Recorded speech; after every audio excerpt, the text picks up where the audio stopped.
All right, so, what else is new with me? I don't want to necessarily become, what is the word, like, too political. Can we get too political? Like, lives are in the balance here, Like, is it even possible to be too political in the current times or in any time? Isn't politics sort of like, I don't know, just a responsibility of people living in this world and like having to interact with each other? I really feel that that's the case. Like, you can't not engage with politics. So whenever people are like, oh, I don't want to get too political, I'm like, okay, well, that tells me, like, to me, what I hear is I don't want to be too human. And I'm like, okay, well, that's kind of fucked up of you, Like, what do you mean? Politics is what we are. That's who we are.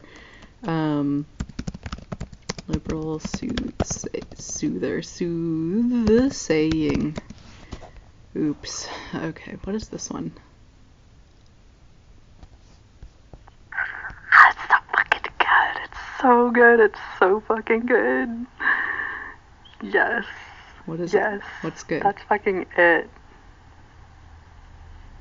What is it? Those are some fucking words. Oh my god, that's so good.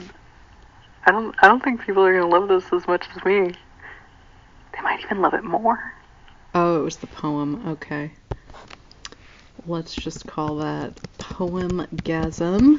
And then we'll call this one Poem. Okay. Yeah, if you're lucky, you'll hear the rest of that. But, oh no, come back.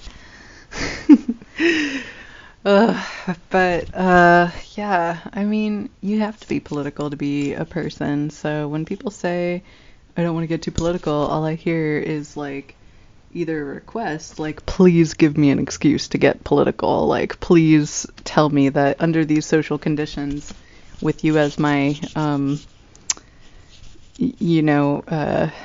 gosh, what's the word? With you as my conversationalist, give me express permission to continue to elucidate upon this topic. And usually that's what I hear, and usually that's what's, being asked. And so I generally am just like, hell yeah, brother, get political, let's do this. But other times when people say I don't want to get too political, they mean I literally just don't want to talk about this within the context of our interdependence and our larger systems that represent that interdependence. And I'm like, well, that sounds like a cop-out to me.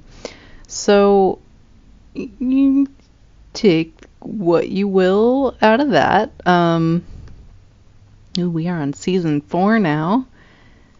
Season 4. I'm calling it Summer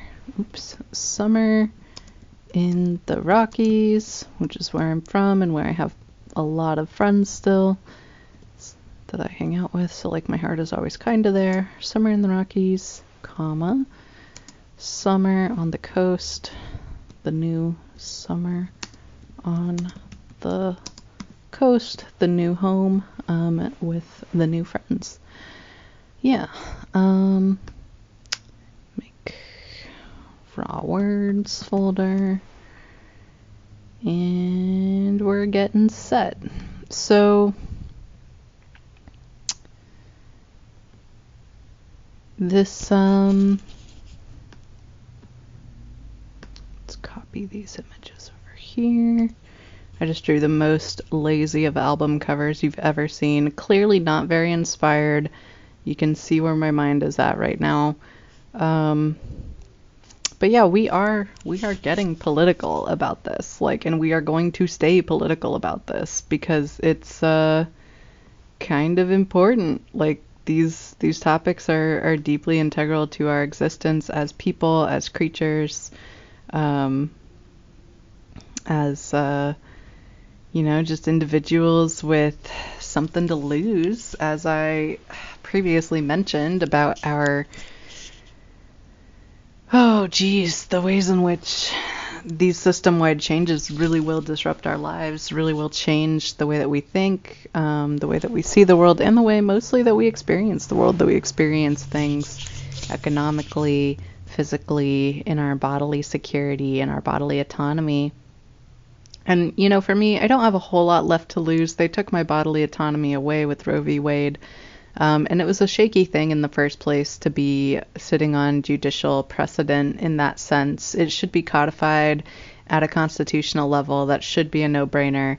But as I've mentioned before, and I will mention again, that type of constitutional level protection for one subset of the gender binary, which, as we know, is imperfect, but in legal use has been generally expresses a wide enough range. It needs to change a little bit, but we're gonna get there. But not the other set. You know, like, what does bodily autonomy protection mean for those who are considered male, or who identify as male, or who were assigned male at birth and considered male under law? To me, it means a prescription of drafts. And that seems pretty radical, but like this idea of a draft, of the fact that your governing body, your national governing body, could call you to arms to defend your nation, to defend your country, to defend your fellow country folk, to defend your land, your home, your ideals and values that are embedded in your political system. That's a pretty big and ancient social contract that has been held only with the male half of our species, almost certainly due to baby making and like not wanting, you know, hugely pregnant women in the line of fire, because inevitably the soldiers would fuck each other and you would end up with pregnant women and it would just be a fucking disaster. Like, I'm just being real. So probably it came about due to that, and wanting to like just avoid the type of mental gymnastics you would be doing constantly with a co-ed, like a largely co-ed, largely drafted military.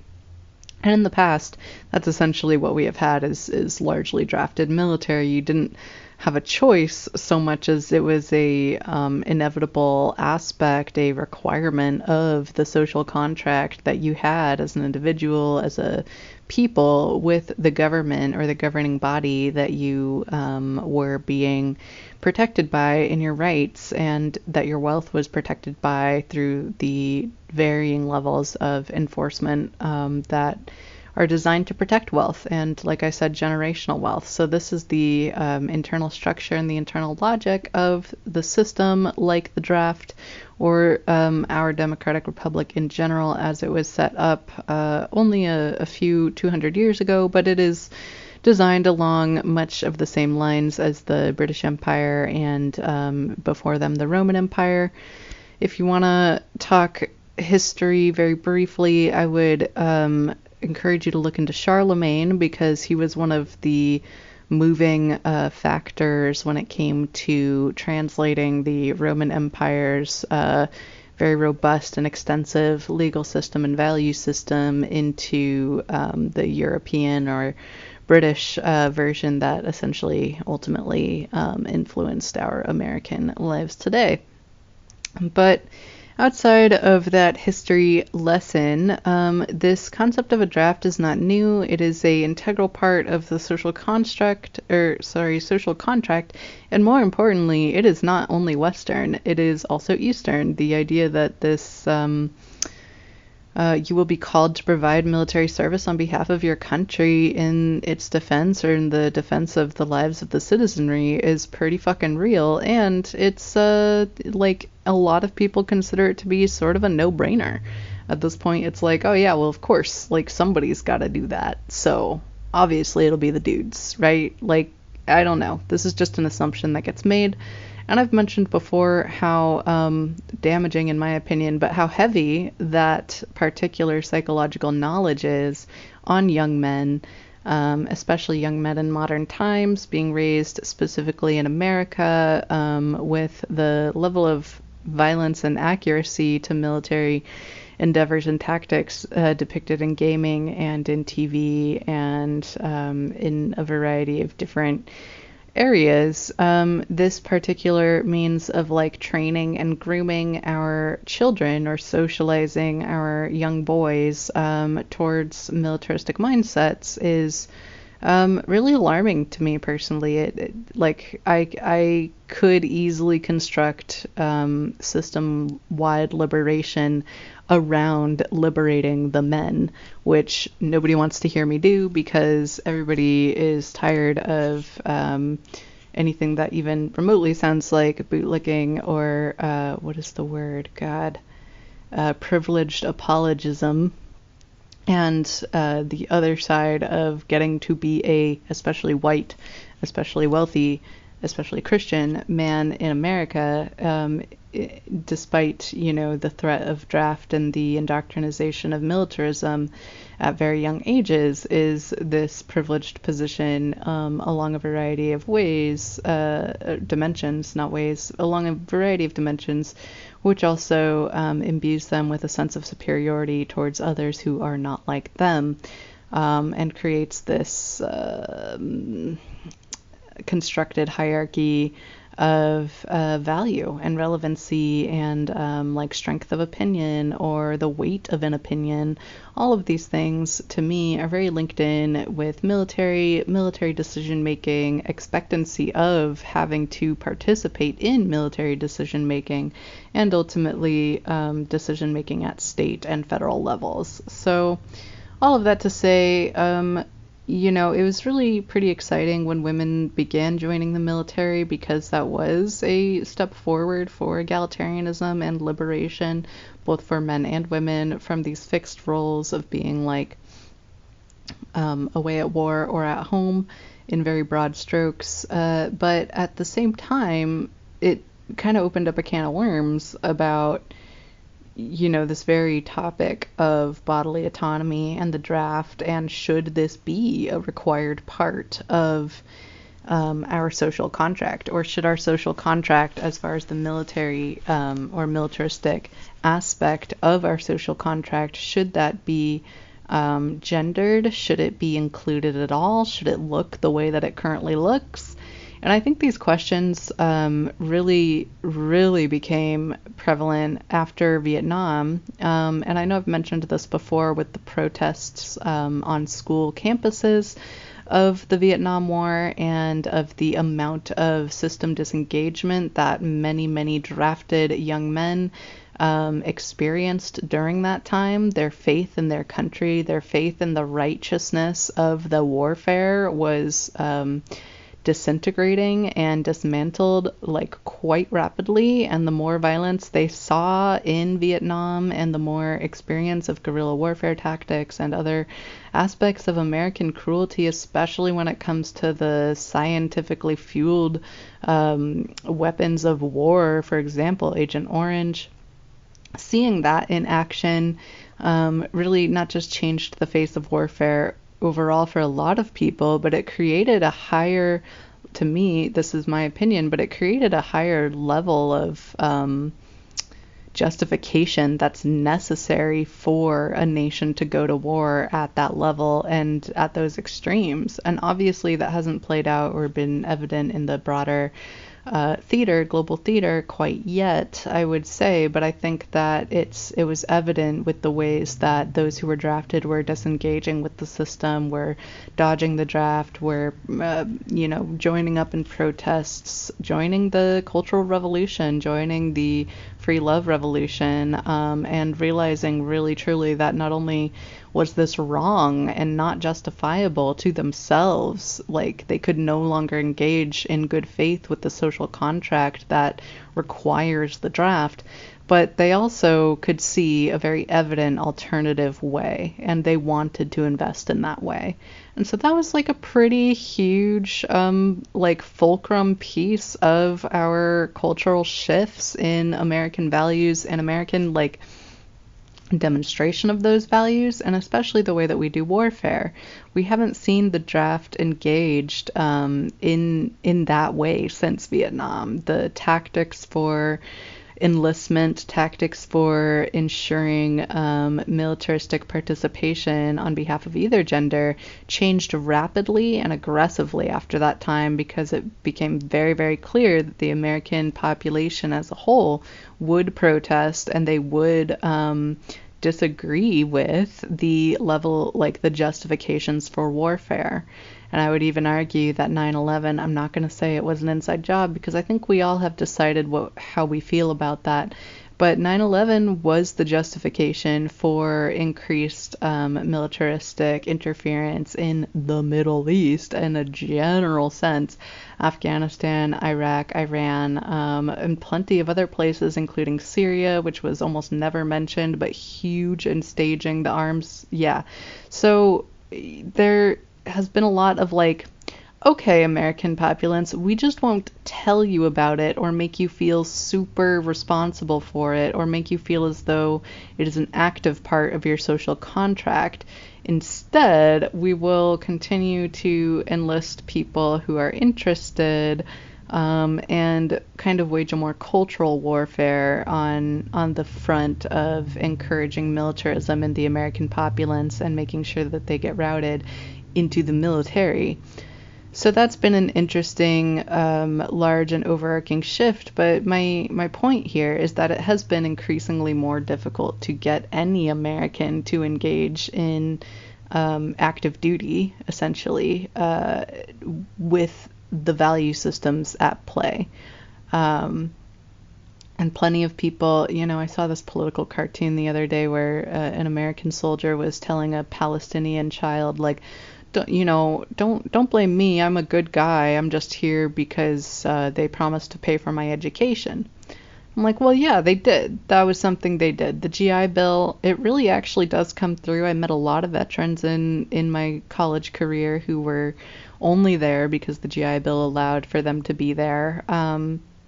It was huge, and it was for a very long time one of the only ways into a higher education or the likelihood of higher pay, career security, financial security, security for yourself and your spouse, your family, maybe not even your spouse, but just like your parents, like not every American is elder neglector. We want to care for our parents. We don't want to send them to a shitty retirement home and leave them abandoned with a bunch of abusive, half-trained aides who would rather, watch TV and fuck each other than pay attention to the elders in their care. And, that was a very gross description. And for all of you working in elder care who are going above and beyond every day in your duties, who are seeing the systemic levels of abuse and just awful,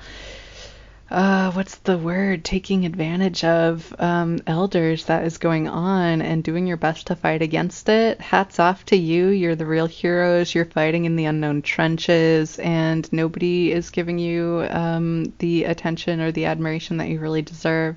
I don't want to paint a picture of elder care in America to be that absolutely atrocious, but at the same time, I'm well aware that our elders die at earlier rates, and they experience extremely high levels of abuse by their caregivers in comparison to other countries, or in comparison to those who do not go into retirement homes or institutionalized care. So keeping that in mind, I know I've mentioned the cradle to grave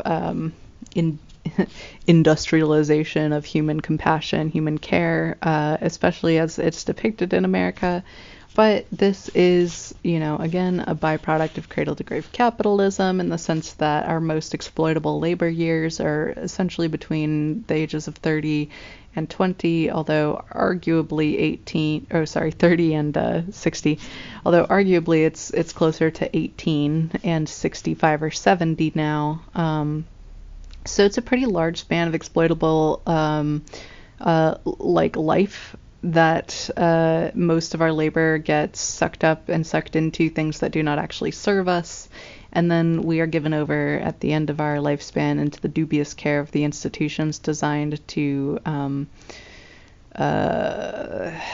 steward us into the grave, I guess. And, you know, before that, we are given, we are mostly given into institutional care designed to train us into having our labor exploited and being content with the status quo or the business as usual.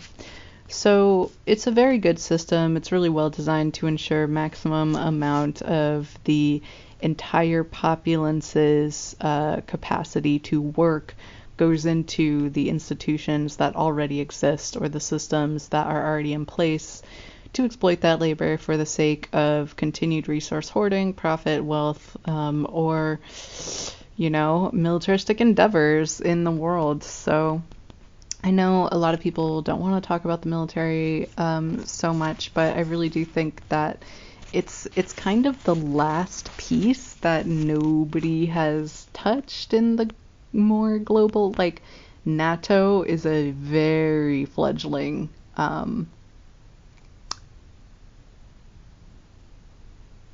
yeah, I can't even talk about it right now because it's so vulnerable as a concept.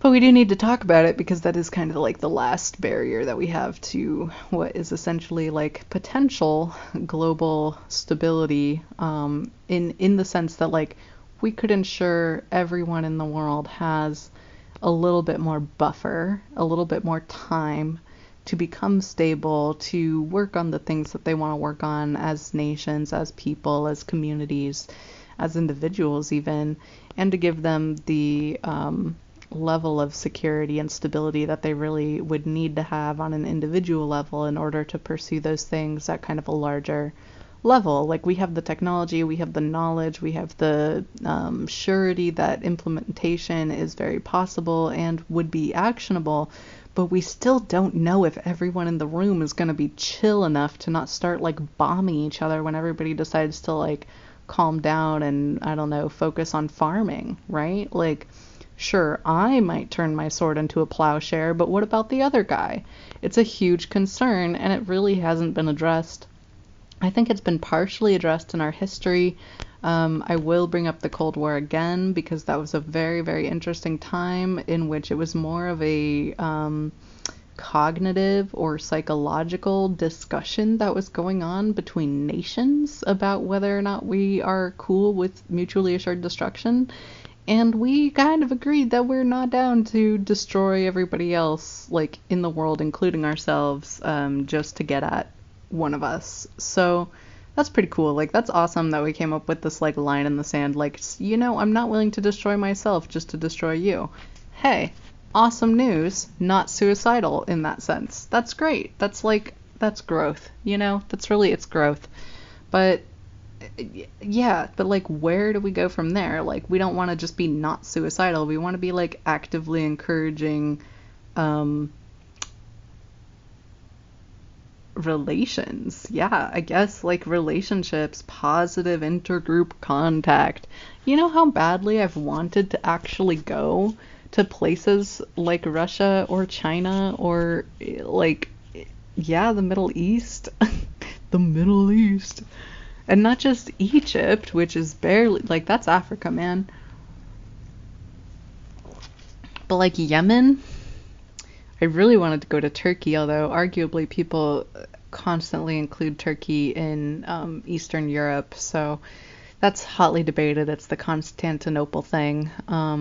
Or is it Istanbul now? I can't remember. They keep changing it back and forth. I feel like they're being really sneaky about something I don't understand. So I love that kind of thing, you know? Like I always want to go places and see for myself and like talk to people and just like get the vibe on the ground floor, because most of the time when you walk the streets of somebody's home, you get such a better understanding of who they are as people individually and as who they are as a nation. And that type of like positive intergroup contact would 100% change the world. I've made this argument before in America, specifically when it comes to the rural versus urban dilemma that we struggle with when it comes to thinking about redistributing ourselves along more ecologically friendly means. We love urban environments, so, you know, we don't really want to leave like we like each other. You know, we love living cheek to jowl with millions of others of us, and those of us who don't love it already live somewhere else, right? So vertical gardens, different like means of ensuring a carbon zero like footprint or zero carbon footprint are totally possible. We just need some like infrastructural upgrades in that sense. We don't necessarily need to like leave urban centers, at least not right now. But I do think it would be really helpful to have like some kind of requirement in our secondary education or even in primary education that encourages urban and rural intermingling so that people get like an experience of both in our country and get an understanding of what both of those types of lifestyles really look like, because they are different lifestyles. They teach you different things. You have different value systems and you end up with a different pacing. Like, and different pacing is important. Being able to pace yourself differently is a important life skill.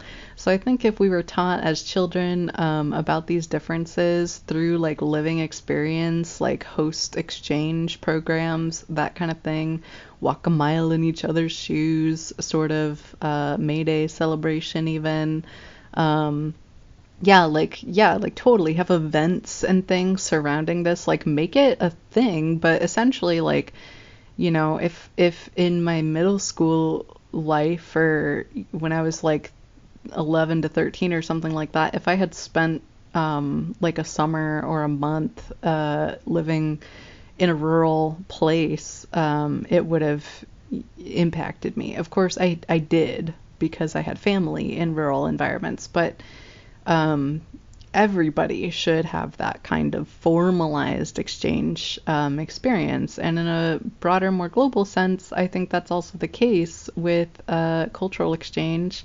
And yeah, there is so much to be said for positive intergroup contact, and to the point where there is like reams and reams and reams of scientific documentation about positive intergroup contact. I know because I read a lot of it before I left the program and did not finish my degree in that topic. But I'm fully convinced. I was convinced before I read all the science on it, but once I read all the science on it, I was like, ho ho ho, you fucking logicked this out in such a beautiful way. I'm stoked to see it, because not only that, but like it shows that you can essentially decrease like intergroup prejudice by, and this is going to sound like a no-brainer, but by having both positive intergroup contact and a shared goal. So if we had like UN sponsored, like as in everybody who's part of the UN pays, every country pays a certain amount to ensure that this occurs, but like a UN sponsored intercontinental exchange program where every single teenager gets to live and like work and be educated in a different country, maybe even of their choosing, maybe it's by lottery, but a different country for like a month during high school, secondary school times. Oh my God, so cool. If they volunteered during that time, amazing. When I was in Japan, we helped the Japanese school children like clean their school during the cleaning of the school time, and that blew my mind. I was in high school and I was like, damn, if I was this responsible over my like educational institutions, literal health, like literal cleanliness, literal care and upkeep, in the sense of like being a janitor or a maintenance worker for a few, like even a half hour to an hour a day as a student, which is essentially what they're doing, I would be taking my education so much more seriously, right? Like I would not be this entitled and this like kind of lackadaisical towards what I was being given. And essentially you could consider it very disrespectful to be like given this opportunity of education that nobody needed to ensure that you had, but that your collective societal, like social and political contract had determined was a benefit to the whole for you to experience. Yeah, I mean, education is beneficial to the whole, and you can get into the ways that in America, our schools were designed around either being a place of networking for the wealthy and the privileged, or a place of indoctrination for the oppressed and the enslaved, and those who were having active genocide committed against them. Yeah, the indigenous population, because that is the history of American education, is those two main purposes of educating, depending on who you were and what caste you were particularly filling in the country, under that colonial system. But in a broader sense, in a more global sense, this idea of education being an important aspect of a society's health is not contested. That's a very obvious thing, is a more educated populace improves the life and longevity of the populace. It just does. And so, if we saw that type of intentional cultural exchange globally, God, that would be a huge step forward. It would be so cool. And then I would hope, I would imagine that you would have increased reluctance to bomb countries where your children might also be chillin' for a month, or the children of your friends. It makes sense. So these things are very doable, but we need everybody to kind of agree to do them. That's the harder part. That's the more difficult side of things. And that's really the sticking point that everyone I've ever known gets stuck on. Because I've never had a political conversation where I was 100% sure that the person I was talking to wanted the other, the outsiders, the other countries, the other people to die because of who they were. I have encountered people who were afraid of the other, who would rather they die just because they didn't know them. Well, I don't know them enough to care that, or to treat them that they exist. But once you are confronted with somebody's humanity, it becomes really, really difficult to want them to die or to want them to suffer based on who they are. That type of level of zealotry, level of absolute hatred really only comes from dogmatic and extensive indoctrination in certain types of ideas. And we're seeing that type of dogmatic zealotry actually decrease just around the world, I would argue. I don't have statistics on it, but I really think we are. It raises its ugly head, in waves, because change comes in waves. Time is a spiral or something like that. And so it's, nothing happens all at once. It's all 2 steps forward, 1 step back. Sometimes it's 5 steps forward, no step back, but then 10 steps back. We go through these cycles because I'm gonna say it again, but it's because we are consensus seekers, because we want to be sure we all agree. If we don't all agree, then this won't work. If we don't all want the same thing, then this society won't function. If we don't all, have a certain level of consensus on a topic, then nothing is going to happen. And when that level of consensus becomes uncertain in a broader sense, for example, fucking fascism or Nazism, right? I was talking about this in one of the last casts and said, I know it's really depressing to see fascism on the rise again in America, but we never, we all agreed it was bad and, not good, and the Geneva Convention went a long way towards, demonstrating that to ourselves as human beings in the world, but we need, a significant amount more reassurance that we all have consensus about this, because there are plenty of Nazi and Nazi-style groups that have been getting away with it still, right? The the KKK, white power, especially in our prison industrial complex, white power gangs, white power ideology on the rise in, was it Norway? We've seen this kind of rearing its ugly head again, even after we all agreed, ooh, that bad. And so this idea needs to be re-elaborated as a whole, like as a global community. We have to re-elaborate it in order to come back to consensus. And because we are human creatures who like look at behavior as demonstrations of our ideals and of our attitudes, it's got to be done in the theater of quote quote the theater of politics. You know how awful it is to say stuff like global theater in relation to like militaristic endeavors, and know that you are like weirdly combining this idea of like play acting and actual murder at levels that you cannot possibly begin to imagine.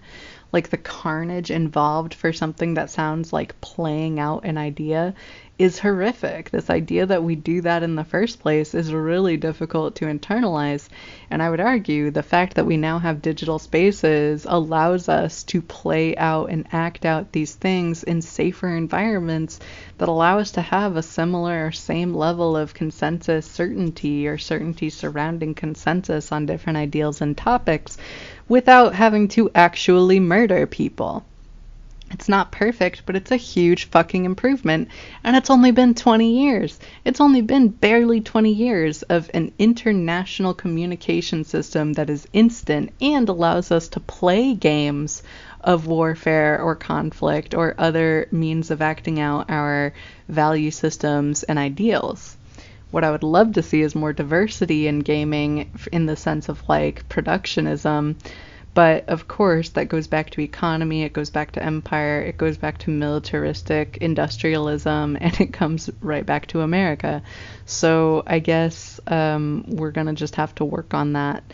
But maybe people should just move here from other countries, like keep the immigration thing going. I am an open border fan. I think immigrants tend to respect citizenship more than those born with citizenship, as I might have mentioned, and they do more with it and they go further with it when they have it. So I really like the idea of like, if you live here and you're subject to our laws, then you are a citizen, and you deserve to participate in our laws and lawmaking and especially like video game design and all sorts of aspects of our economy that is exciting, that is sure materialistically driven, but it's stuff that we don't want to go away. And that's another struggle that a lot of the far left have with getting their ideology picked up by a larger portion of our population, especially in America. It's like, we enjoy and don't want to lose this level of materialism. Do we want it to be more ethical? Yeah, everybody would say that. Do we want it to like not trash our planet? I hope everybody would agree on that. And honestly, we have the technology to make it happen. We have the technology to be a highly materialistic but also highly recyclable culture. It's so insane to me that like those two things seem to be in conflict, but like we actually could continue to be like, you know, pretty intense and continuing to lead an industry when it comes to a variety of different economic markets without, you know, like absolutely ruining our fucking environment. And we could lead that charge. Like Americans could absolutely set that precedent. And I will go back to arguing to protect our watersheds as like the bottom line means of ensuring that that occurs, because all rivers flow to the ocean, and if your property is taxed based on how dirty the water that comes out of it is, you're gonna make sure that water's fucking clean, right? And yeah, a lot of our industry has been shipped overseas, so it has a limited use in that sense. But, you know, I don't know, fix it. Provide incentivization to return certain forms of industry to American land. We have a lot of improvements in automation. when it comes to like factory level work. We can make it more safe, we can make it more automated, and we can make it more environmentally friendly. We have the capacity to like reinvent ourselves in a commercial way, in a way that is also like incredibly environmentally sustainable and really impressive when it comes to like recyclability and upcyclability. We do have that, and it could be, you know, like a peace offering to all the people we fucked over in the rest of the world through our rampant industrialism and consumerist driven commercialization and materialism. Like, we fucking helped ruin so much of Chinese air, right? Like that's on us. Like, their air quality, at least a huge aspect of that is on the American people's rampant consumerism. So there's like obvious olive branches that we could offer the rest of the world through our own at-home practices. And I would argue that protecting our water and ensuring that it remains or becomes clean and safe and not threatened by oil pipelines would be the obvious first step. So once again, I do have to wonder who's trying to sabotage us, like not Americans, but like our species, because it really seems like we are trying to kill ourselves. Like, it's so sad at a collective level. I'm like, what species have you ever seen absolutely ruin its environmental niche? Of course, you could argue, what species also have you ever seen that has such a versatile adaptability to any environmental niche? Because that is also quite impressive and somewhat unprecedented.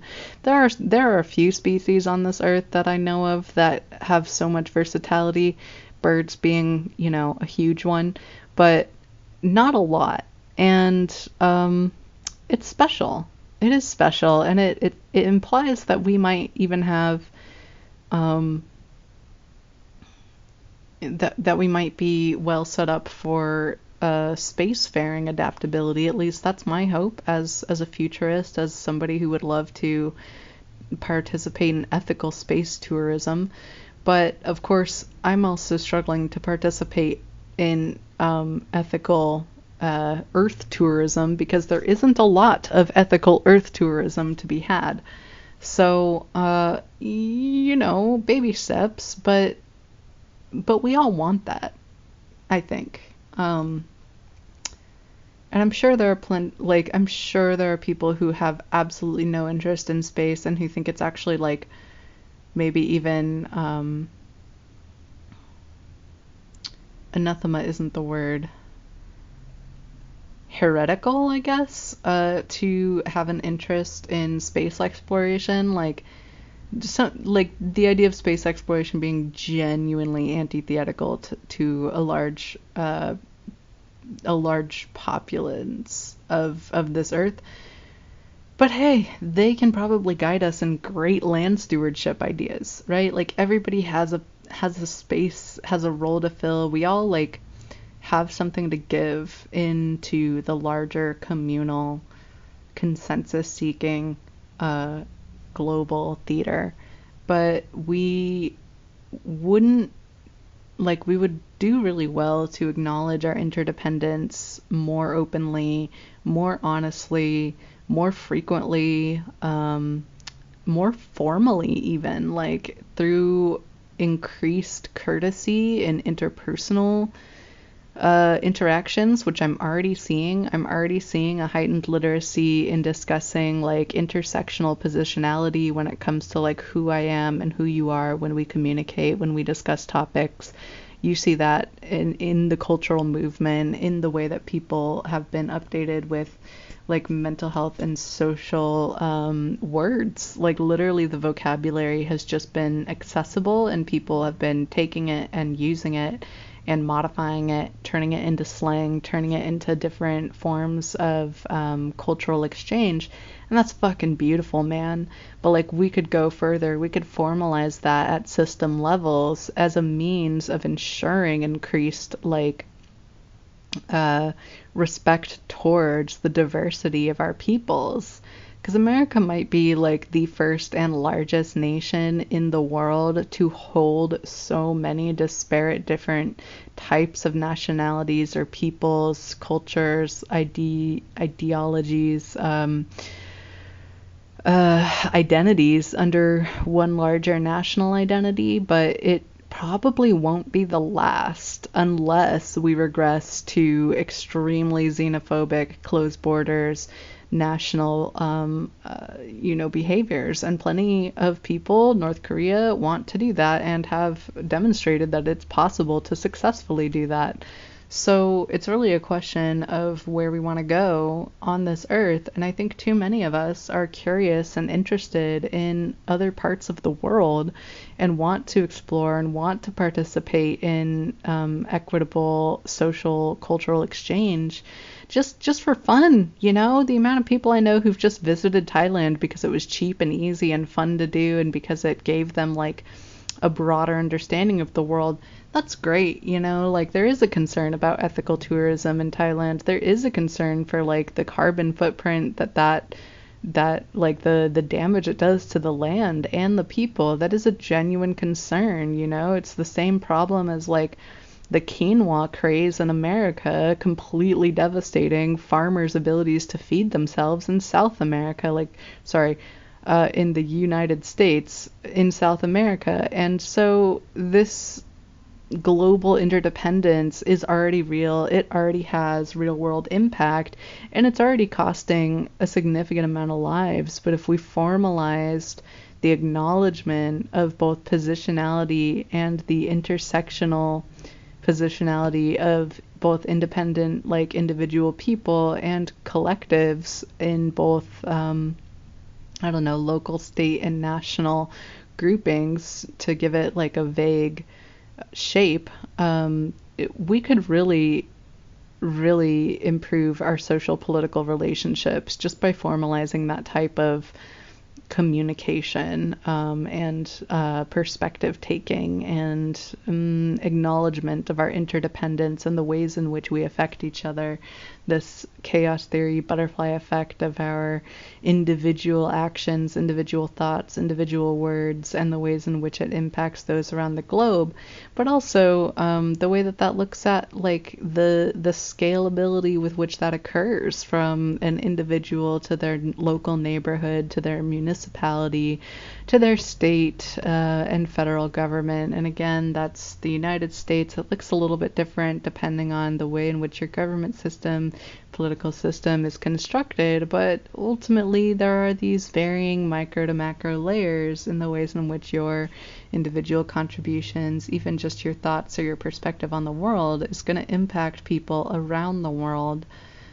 So yeah, it's really, we are growing in literacy on this, and we are talking like this. It hasn't been codified, it hasn't been formalized in like a means of relating, it hasn't been written down as like this is how diplomats are going to interact with one another, although I would argue that many diplomats actually set the precedent for much of this. But it has become culturally the norm, again thanks to the internet, thanks to all these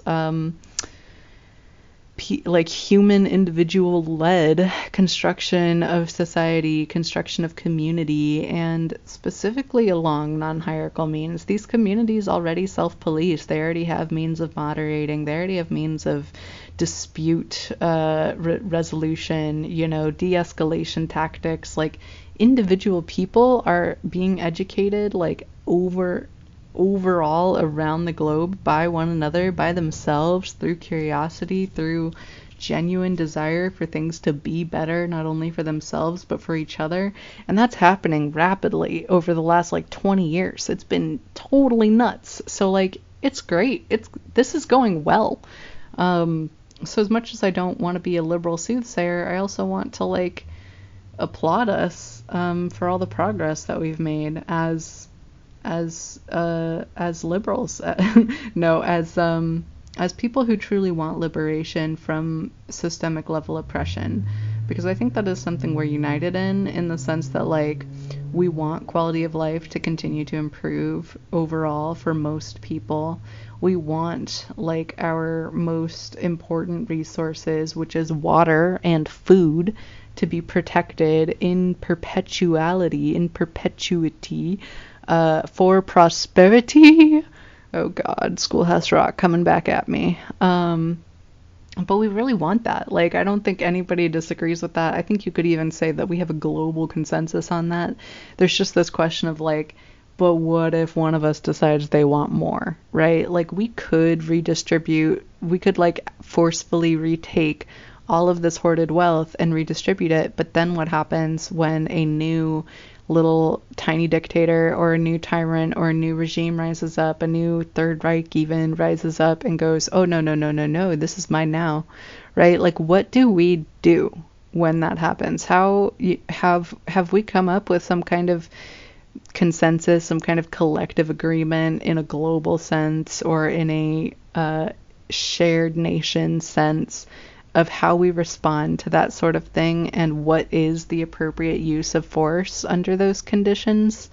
I feel like it's really worthwhile to come up with something like that, to come up with something like just formally discussing it, even like bringing it to the people, even because, again, change, like real change, real conversion does not occur unless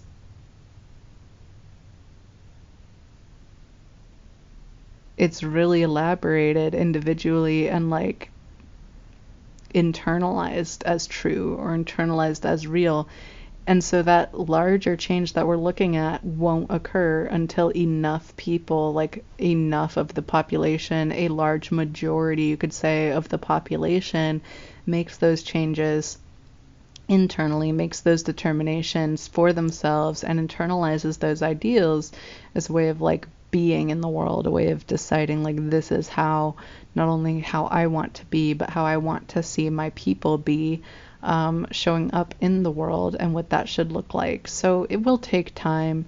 It will probably take longer than my lifetime, but I think it's worth talking about as something that is actionable, something that's obtainable, because one of the biggest things I see when it comes to those who engage with the system, those who choose, rather than by any means necessary for liberation, those who choose by this really slow, painful, barely moving means, wow,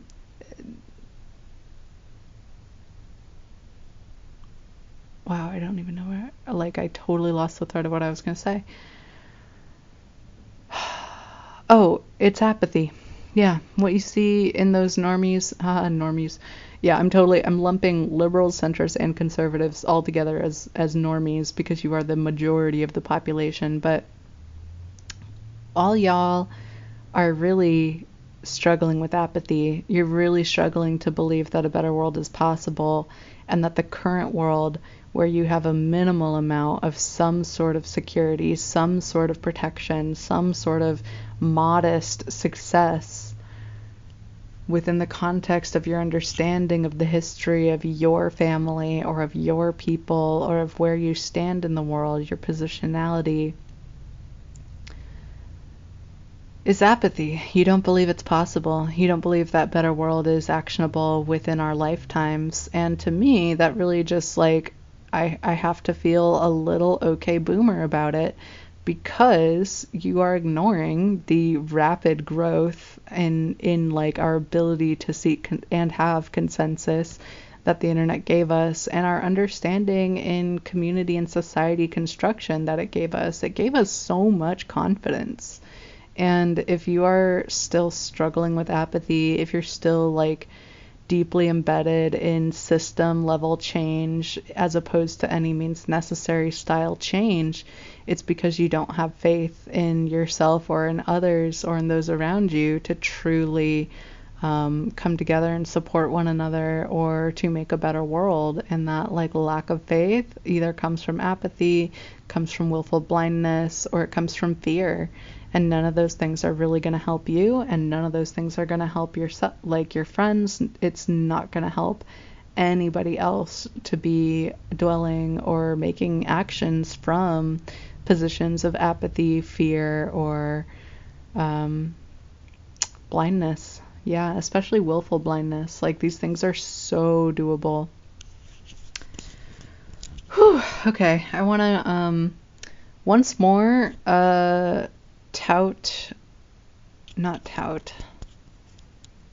encourage you to be curious, to explore, to go seeking online, especially for new horizons. There are plenty of really cool little corners of the internet that I guarantee that you have not discovered. I do understand that plenty of us experience and are still continuing to experience what I would term internet trauma.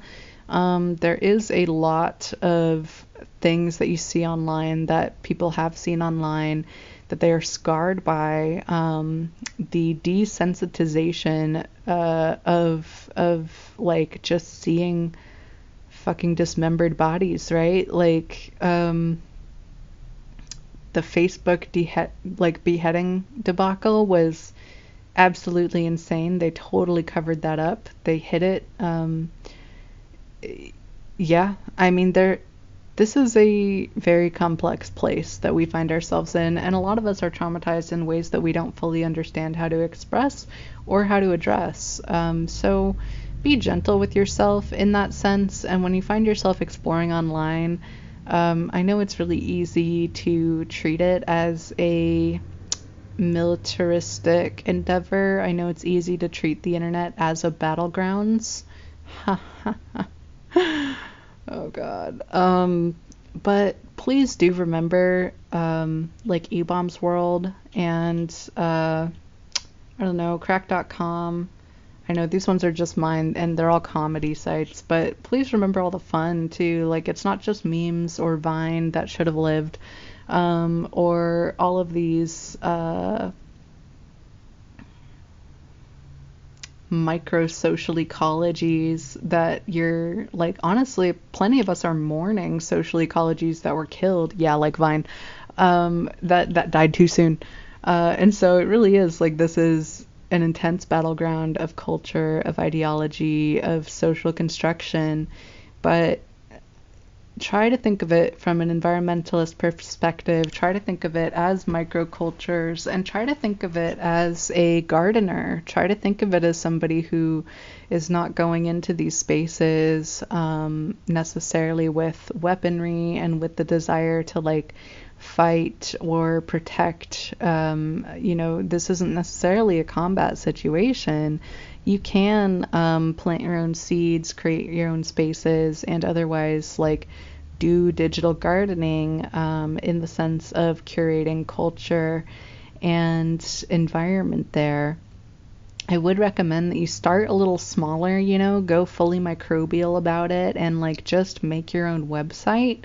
It's very easy to do nowadays. Don't use a CMS system or a website generator like Squarespace or Google or Wix or anything like that. Just don't fucking do it. It's really easy to do through Git, Quartz. Gosh, right now I'm just using like Pork Bun. There are plenty of places that have like static site builders, really, really simple things that you can throw up, and really non-complex means of constructing your very own space online. I'd really recommend you do that, because once you have like a home that's just yours, it's entirely moddable just for you, and the infrastructure of it itself is being built by you. So it's very MySpace. Yeah, it does take a little bit of extra work, but it is like building or homesteading in your own space online. And once you have that, it is a lot easier to traverse the different areas that are constructed by larger conglomerates or created to be a very specific type of social space, with a bit more confidence, a bit more security, and a bit more sense of control.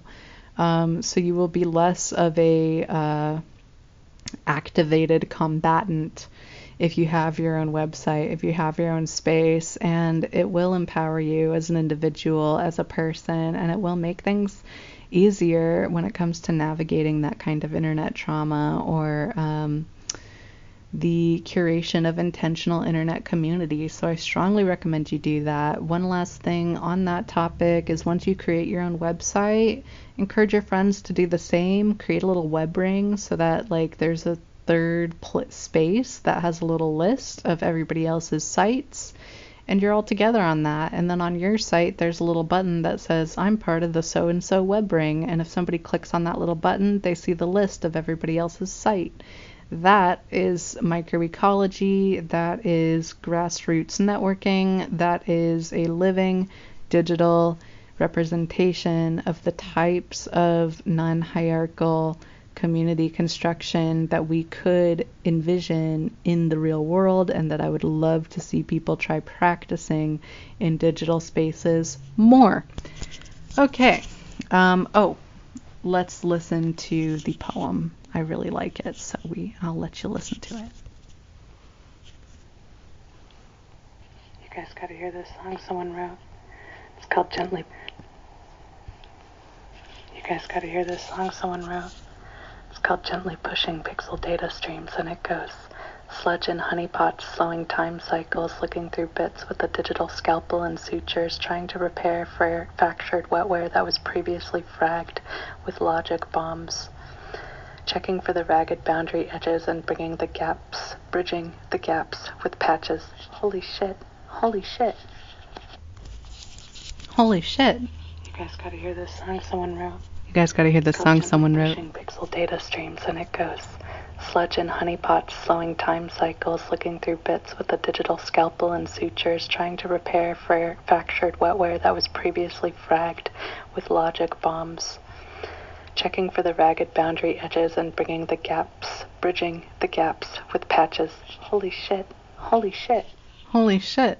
I really feel that people are kind of like, I don't want to say that Christopher Robin and friends are making a serious comeback, but I also can't say that they aren't, you know, and I'm really excited. I'm a huge fan of both Heffalumps and Woozles. So keep that in mind as we go forward. And yeah, the Winnie the Pooh song really does get stuck in my head quite a lot, you know, where it's like, Winnie the Pooh, Winnie the Pooh. Yeah. So I don't know. Do you want to like be friends in a Winnie the Pooh fashion? I hope so, because I really think that we could get pretty far with that.